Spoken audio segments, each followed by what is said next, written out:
Video में 2022 में आई adventure thriller movie Ram Setu का एक्सप्लेनेशन करने वाले हैं। मूवी में आपको लीड रोल में अक्षय कुमार, जैकलीन फर्नांडिस, नुसरत भरूचा एंड सत्यदेव देखने को मिलने वाले हैं। मूवी की स्टोरी में हजारों साल पहले भगवान श्री राम की बनाए गए सेतु राम सेतु की सच्चाई के बारे में दिखाया गया है। तो क्या है राम सेतु के पीछे का रहस्य, जानने के लिए वीडियो को लास्ट तक जरूर देखें। साथ ही चैनल को सब्सक्राइब करके वीडियो को लाइक भी कर दें। तो चलिए बिना किसी देरी के मूवी शुरू करते हैं। मूवी की स्टार्टिंग में हमें 2007 अफगानिस्तान का टाइम दिखाया जाता है, जहां पर तालिबान भगवान बुद्धा की मॉन्यूमेंट को अपनी तोपों से डिस्ट्रॉय कर देते हैं। इसीलिए कुछ दिन बाद एक आर्कियोलॉजिस्ट की टीम को बुलाकर वहां पर जो कुछ भी हिस्टोरिकल धरोहर बची होती है उसे एनालाइज करने की कोशिश की जा रही होती है, ताकि उन अवशेषों को ध्यान में रखकर फिर से भगवान बुद्धा के अस्तित्व को पुनर्स्थापित किया जा सके। उस टीम में अफगानिस्तान का एक रिसर्चर दिलावर और इंडिया से एक आर्कियोलॉजिस्ट आर्यन कुलश्रेष्ठ को बुलाया जाता है। वहाँ पर खुदाई करने के बाद आर्यन को एक बॉक्स मिलता है, जिसमें कई साल पुराने सोने चांदी के सिक्के और बहुत सारे आभूषण होते हैं। वो सारी चीजें इंडिया के हिंदू राजा दलहन के टाइम की थी। वो उनके लिए काफी ओल्ड और इम्पोर्टेंट खोज थी, पर तभी वहाँ पर तालिबान आकर हमला कर देते हैं और सारे लोग वहाँ से अपनी जान बचाकर भागने की कोशिश करते हैं। पर आर्यन और दिलावर उस बॉक्स को बचाकर उसे अपने साथ लेकर भागने लगते हैं, जिससे वो एक सुरंग के थ्रू एक गुफा में आकर गिरते हैं, जहाँ पर उन्हें भगवान बुद्धा की एक बहुत बड़ी लेटी हुई मूर्ति मिलती है, जो कि उनकी एक और खोज होती है। और उसके बाद वहाँ के आर्कियोलॉजी डिपार्टमेंट आर्यन की बहुत तारीफ करते हैं और उस खोज का आधा हिस्सा वो भारत को गिफ्ट के तौर पर दे देते हैं, ताकि उन दोनों देशों के बीच अमन और दोस्ती बनी रहे। वहाँ पर आर्यन मीडिया को बताता है कि वो नास्तिक है और उन्हीं फैक्ट्स को मानता है जिनका इस दुनिया में कोई साइंटिफिक प्रूफ मिलता है, और इसी वजह से मीडिया आर्यन को नास्तिक बनाकर अपने न्यूज़पेपर में छाप देती है। अब नेक्स्ट सीन में हमें आर्यन की फैमिली दिखाई जाती है, जिसमें उसकी वाइफ प्रोफेसर गायत्री और उसका एक बेटा कबीर होता है, जो हमेशा कॉमिक्स पढ़ता रहता था। अब नेक्स्ट सीन में हमें पता चलता है कि पुष्पक कंपनी और गवर्नमेंट मिलकर सेतु समुद्रम प्रोजेक्ट को लेकर आने वाले हैं, जिसके लिए वो राम सेतु को तोड़कर वहाँ पर एक शिपिंग कैनल बनाना चाहते हैं, जिसकी वजह से उनके शिपिंग बिजनेस को बढ़ावा मिल सके। पर लोगों की सेतु से श्रद्धा जुड़ी हुई थी, क्योंकि श्री राम द्वारा बनाया गया था, और इसीलिए वो इस प्रोजेक्ट के अगेंस्ट होते हैं। और राम सुरक्षा समिति ने कोर्ट में इसके अगेंस्ट पिटीशन भी डाल दिया होता है। इसीलिए पुष्कर कंपनी के ओनर इंद्रकांत को प्रूफ देना था कि राम सेतु मैन मेड नहीं बल्कि नेचर मेड सेतु है, जिसे श्री राम से पहले बनाया गया था। और इसके लिए आर्कियोलॉजिस्ट डिपार्टमेंट के मैनेजर आर्यन को हायर करते हैं और वो उससे कहते हैं कि वो कोर्ट में एक ऐसी रिपोर्ट बनाकर सबमिट करे जिससे कोर्ट को लगे कि नेचर मेड सेतु है, क्योंकि खुद आर्यन गॉड में बिलीव नहीं करता था।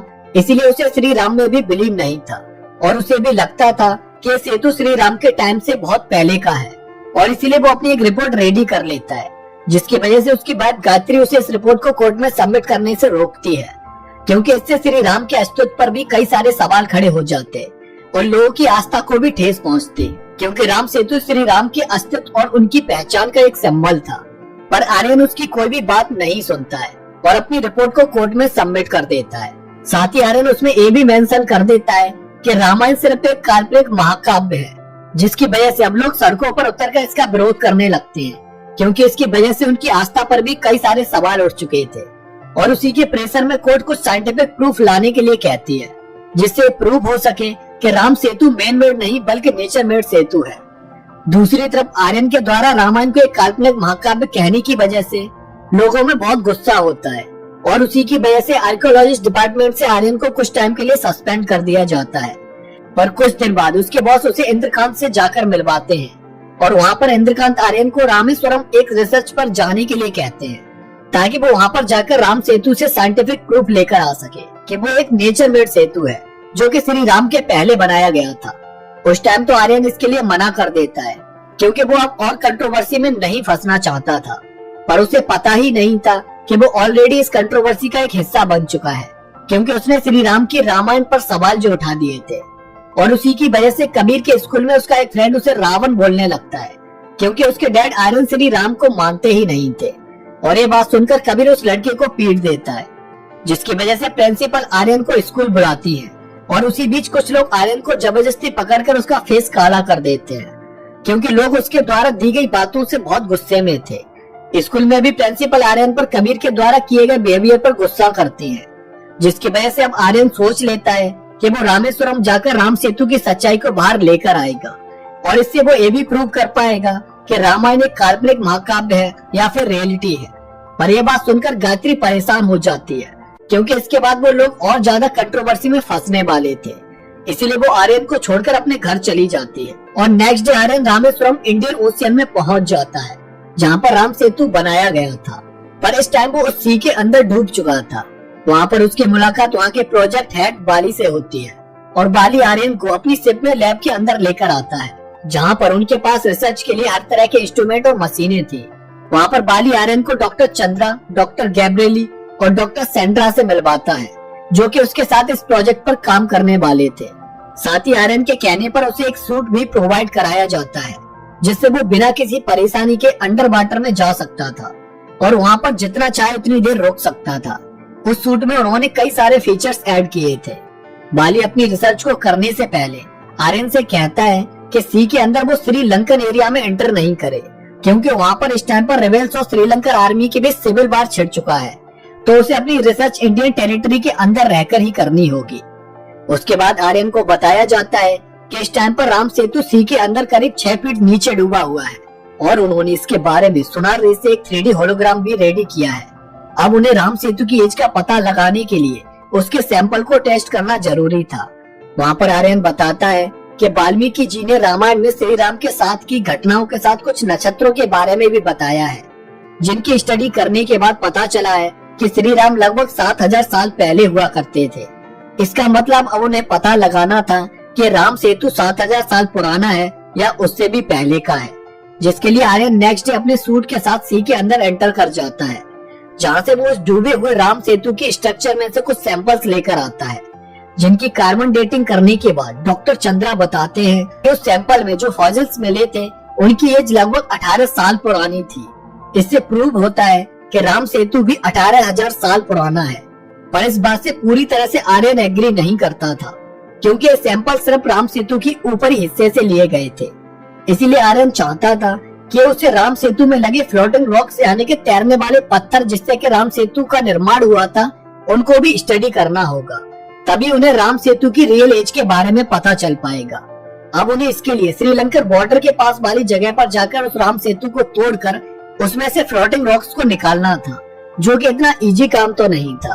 पर फिर भी आर्यन इस रिस्क को लेने के लिए रेडी हो जाता है और नेक्स्ट डे सी के अंदर पहुंच जाता है, जहाँ पर आर्यन को एक फ्लोटिंग रॉक दिखाई देता है, पर वो श्रीलंका बॉर्डर के बिल्कुल करीब होता है और इसीलिए बाली आर्यन से वापस आने के लिए कहता है। पर जब वो उसकी बात नहीं सुनता है तो वो आर्यन के सूट को डीएक्टिवेट कर देता है, ताकि आर्यन उस फ्लोटिंग रॉक तक नहीं पहुंच सके। पर फिर भी आर्यन उस सूट से निकलकर उस फ्लोटिंग रॉक को पा ही लेता है और राम सेतु की हेल्प से सी के अंदर से उस फ्लोटिंग रॉक को लेकर बाहर निकल आता है और उसके बाद वो डॉक्टर गिब्रिएल के साथ मिलकर उस फ्लोटिंग रॉक की कार्बन डेटिंग करने लगता है, जिससे उन्हें पता चलता है कि फ्लोटिंग रॉक 7000 साल पुराना है, यानी राम सेतु श्री राम के टाइम का ही था। और जो सैंपल उन्हें पहले मिले थे उन स्टोन्स को वहाँ पर किसी ने कहीं और से लाकर प्लॉट किया था। यहाँ पर हमें क्लियरली समझ आ जाता है कि इंद्रकांत ने ही बाली के साथ मिलकर उन स्टोन्स को वहाँ पर प्लांट कराया था, ताकि जब आर्यन को वो स्टोन्स मिले तो वो उसकी रिपोर्ट से प्रूव कर सके कि राम सेतु 18,000 साल पुराना है और फिर वो राम सेतु को तोड़कर अपनी शिपिंग कैनल बना सके, जिससे उन्हें फ्यूचर में बिजनेस से बहुत फायदा होने वाला था। पर अब इस फ्लोटिंग रॉक्स की वजह से आर्यन को समझ आ गया था कि वो राम सेतु श्री राम ने ही बनाया था और इसीलिए अब इंद्रकांत आर्यन और उसकी टीम को आगे की रिसर्च करने की परमिशन दे देता है। अब उसकी टीम में डॉक्टर सेंड्रा और डॉक्टर गिब्रिएल होते हैं, पर उसके लिए उसे श्रीलंका के बॉर्डर में एंट्री करके वहाँ से और ज्यादा फ्लोटिंग रॉक्स के सेगमेंट चाहिए थे और उसी के लिए वो तीनों नेक्स्ट डे सी के अंदर अपनी शिप को लेकर निकल जाते हैं। अब बाली को पता था कि सी में स्टॉर्म आने वाला है और इसीलिए उसका प्लान था कि वो उन तीनों को सी के उस स्टॉर्म में ही मार देगा और इसीलिए स्टॉर्म आने के बाद उसने आर्यन की शिप के सारे सेफ्टी फीचर्स को डीएक्टिवेट करा दिया। इस बारे में डॉक्टर गिब्रिएल को उस पर पहले से ही शक हो गया था, इसीलिए वो उस फ्लोटिंग रॉक्स को अपने बैग में छुपा कर ले आई थी, क्योंकि राम सेतु श्री राम के टाइम का था और इसका प्रूफ उनके पास सिर्फ वो फ्लोटिंग रॉक ही था। अब सी के अंदर स्टॉर्म आने से वो लोग सी में डूबने लगते हैं। तभी वहाँ पर एक श्रीलंका टूरिस्ट गाइड एपी उन्हें मिलता है, जो उनकी जान बचाकर उन्हें श्रीलंका में ले आता है और वहाँ पर आर्यन अपनी खोज के बारे में एपी को बताता है। अब तक उन्हें ये भी पता चल चुका था कि इंद्रकांत और बाली ने जानबूझकर उन्हें मारने की कोशिश की थी, ताकि वो राम सेतु की रियल सच्चाई को कोर्ट के सामने नहीं ला सके। और अब आर्यन को इस फ्लोटिंग रॉक्स के अलावा भी कुछ और एविडेंस की जरूरत थी, जिससे उन्हें श्री राम और उनके राम सेतु के साक्ष्य मिल सके। और इसमें एपी उनकी हेल्प करने के लिए रेडी हो जाता है। वो कहता है कि वो उन्हें सी के बीचों बीच ले जाकर इससे बड़ा रॉक उन्हें दिला सकता है, पर उसके लिए वो अपनी डायरी में इन सबका एक्सपेंसेस लिखता रहेगा। जर्नी खत्म होने के बाद उन्हें इसका सेटलमेंट करना होगा। और नेक्स्ट डे जैसे ही वो लोग सी के बीचों बीच पहुँचते हैं, वहाँ पर बाली अपने लोगों के साथ आकर उन्हें मारने की कोशिश करने लगता है, जिसकी वजह से वो लोग जंगल की तरफ भागने लगते हैं। और बाली भी उन लोगों के पीछे जाकर उन पर गोलियां चलाने लगता है। वहाँ भागते हुए डॉक्टर गैब्रियल का बैग वहीं जंगल में गिर जाता है, जिसमें कि फ्लोटिंग रॉक रखा हुआ था, और उसे लेने के लिए एपी जाता है। और तभी वहाँ पर श्रीलंकन आर्मी का एक हेलीकॉप्टर आकर उन्हें बचा लेता है। पर जैसे ही वो लोग वहाँ से निकल रहे होते हैं, तभी बाली डॉक्टर गैब्रियल को बुलेट मार देता है, जिससे उस हेलीकॉप्टर के नीचे गिरने से उसकी मौत हो जाती है। और इससे आर्यन अब बहुत दुखी हो जाता है। अब वो लोग जाफरान आर्मी बेस कैंप में पहुंच जाते हैं, और उधर इंद्रकांत बाली को आर्यन और उसकी टीम को मारने के लिए जाफरान भेजता है। साथ ही वो डॉक्टर चंद की रिपोर्ट को कोर्ट में पेश कर देता है, जिससे प्रूफ हुआ था कि राम सेतु में मिले सब्सटेंस की एज 18,000 साल पुरानी है, जिसकी वजह से कोर्ट ने विपक्षी दल को 3 दिन का टाइम दिया यह प्रूव करने के लिए कि राम सेतु श्री राम के टाइम का है। और अगर वो ऐसा प्रूव नहीं कर पाए तो फिर राम सेतु को तोड़ने के ऑर्डर्स गवर्नमेंट को मिल जाएंगे। और तभी गायत्री के पास आर्यन की कॉल आ जाती है, जहां गायत्री आर्यन को बता देती है कि अगर 3 दिन में कोर्ट में ये प्रूव नहीं हुआ कि राम सेतु 7,000 साल पुराना है, तो गवर्नमेंट उस सेतु को तोड़वा देगी। अब ये सुनकर आर्यन की प्रॉब्लम बढ़ जाती है, क्योंकि उसके पास बहुत कम टाइम बचा था श्री राम और राम सेतु से रिलेटेड प्रूफ्स को कलेक्ट करके कोर्ट में सबमिट करने के लिए। तभी आर्यन वहाँ पर रावण की पूजा होते हुए देखता है, और उसे आइडिया आता है कि अगर वो रावण के अस्तित्व के प्रमाण कलेक्ट कर पाया तो वो ये भी प्रूव कर पाएगा कि श्री राम भी थे, क्योंकि वो दोनों ही समकालीन थे। और श्रीलंका में उसे श्री राम के साक्ष्य तो नहीं मिलने वाले थे, पर रावण के साक्ष्य मिलना पॉसिबल थे, स्पेशली रावण की सोने की लंका से रिलेटेड साक्ष्य। और जब इस बारे में आर्यन एपी को बताता है, तो वो उसे बताता है कि यहाँ पर एक पब्लिक लाइब्रेरी है, जहाँ से उन्हें रावण की लंका के बारे में इंफॉर्मेशन मिल सकती है। और इसलिए वो लोग उस लाइब्रेरी में जाकर सर्च करने लगते हैं, पर उन्हें वहाँ पर कोई भी इंफॉर्मेशन नहीं मिल पाती है।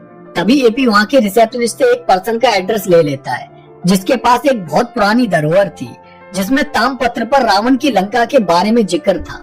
और इसलिए वो लोग उस पर्सन के पास पहुँच जाते हैं, और उन्हें वहाँ पर जो ताम्रपत्र मिलता है उस पर एक मैप बना हुआ होता है, जो कि रावण की लंका की तरफ इशारा करता था। आर्यन उस मैप के फोटो को अपने कैमरे में क्लिक कर लेता है, जिसमें रावण के पैलेस को एक ट्रायंगुलर शेप में दिखाया गया था, जिसका रास्ता अशोक वाटिका से एक टनल से होता हुआ रावण के पैलेस तक पहुंचता था। और एपी को अशोक वाटिका का रास्ता पता था, इसलिए वो आर्यन और डॉक्टर सेंड्रा को लेकर अशोक वाटिका पहुंच जाता है, जहां पर आर्यन उस मैप को डिकोड करने की कोशिश करता है। तो उसे पता चलता है कि उन्हें उस टनल तक पहुंचने के लिए रावना फॉल्स के पास जाना होगा, जो अशोक वाटिका से लगभग 20 किलोमीटर दूर था। दूसरी तरफ बाली अपने लोगों के साथ आर्यन के बारे में पता करते हुए उस मैप वाले पर्सन के पास तक पहुंच जाता है, और उसे मारकर पता लगा लेता है कि आर्यन इस टाइम पर अशोक वाटिका की तरफ किसी टनल की खोज में गया है। और इसीलिए इंद्रकांत बाली से कहता है कि किसी ऐसे पर्सन को ढूंढो जो आर्यन की तरह सोच सके, और उसे वो मैप दिखाओ, जिससे उन्हें पता चल सके कि आर्यन इस टाइम पर कहाँ पर है।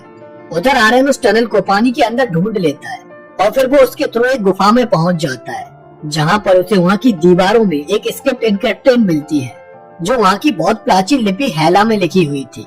आर्यन उसके फोटोज निकालकर उसे फॉलो करते हुए रावण के पैलेस के द्वार तक पहुंच जाता है, जो कि बंद होता है, और उसका गेट उसी ट्रायंगुलर शेप में होता है, जैसा कि उन्होंने उस मैप में देखा था। वहाँ पर उन्हें 2 रास्ते दिखाई देते हैं, जिसमें से एपी आर्यन को श्रीपदा वाले रास्ते चलने को कहता है, और उसे यकीन दिलाता है कि उसे वहाँ पर श्री राम और रावण दोनों के साथ मिलेंगे। साथ ही वो बताता है कि श्रीपदा को त्रिकूट पर्वत भी बुलाया जाता है, और त्रिकूट पर्वत का जिक्र रामायण में भी हुआ था, जिससे रावण की सोने की लंका दिखाई देती थी, और इसीलिए उन्हें लंका के होने के प्रमाण वहीं से मिलने की उम्मीद भी थी। इसीलिए वो लोग त्रिकूट पर्वत पर जाकर लंका को देखने की कोशिश करने लगते हैं, और वहाँ पर उन्हें एक प्लांट मिल जाता है, जो कि संजीवनी होता है, और इससे प्रूव हो जाता है कि वो इस टाइम पर रावण की लंका में ही है, क्योंकि उस प्लांट का साक्ष्य ओनली वही मिल सकता था। वो उस प्लांट को अपने पास रख लेते हैं, पर तभी वहाँ पर बाली गायत्री को लेकर पहुँच जाता है और उन सबको अपने हेलीकॉप्टर में बैठा लेता है। और इसके बारे में गायत्री ने ही उस मैप को डिकोड करके उसे आर्यन की लोकेशन के बारे में बताया था। अब बाली आर्यन से उस फ्लोटिंग रॉक्स के बारे में पूछता है और जब आर्यन कहता है कि वो पत्थर उस जंगल में ही कहीं पर छूट गया तो बाली को यकीन नहीं होता है और वो डॉक्टर सेंड्रा को गन पॉइंट पर ले लेता है। और जब एपी उसे बचाने के लिए आगे आता है तो बाली उसे धक्का मार देता है जिससे एपी हेलीकॉप्टर से नीचे गिर जाता है और उसका बैग आर्यन के हाथों में आ जाता है। आर्यन गुस्से में उस बैग को बाली के सर पर मारता है जिससे बाली वहीं पर नीचे गिर जाता है और डॉक्टर सेंड्रा उस हेलीकॉप्टर को रोकने की कोशिश करने लगती है जिसकी वजह से वो क्रैश हो जाता है और वो सारे लोग इंजर्ड हालत में नीचे आकर गिरते हैं। जहाँ पर आर्यन उस हेलीकॉप्टर में से एपी के बैग को लेने जाता है और तब उसे पता चलता है कि वो फ्लोटिंग रॉक एपी के बैग में ही है। साथ ही आर्यन बाली को भी बचा लेता है जिससे बाली उन्हें वहाँ से निकालने का इंतजाम करता है। दूसरी तरफ आज कोर्ट में फाइनल वर्डिक्ट होने वाला होता है जहाँ पर कोर्ट इंद्रकांत के हक में फैसला सुनाने वाला था कि तभी वहाँ पर आर्यन सारे एविडेंस के साथ पहुँच जाता है और वहाँ पर फ्लोटिंग रॉक्स को दिखाता है जिसकी कार्बन डेटिंग से उन्हें पता चला था कि रॉक 7000 साल पुराना है यानी श्री राम के टाइम पीरियड का, जिससे प्रूव होता है कि राम सेतु श्री राम के टाइम का ही सेतु है।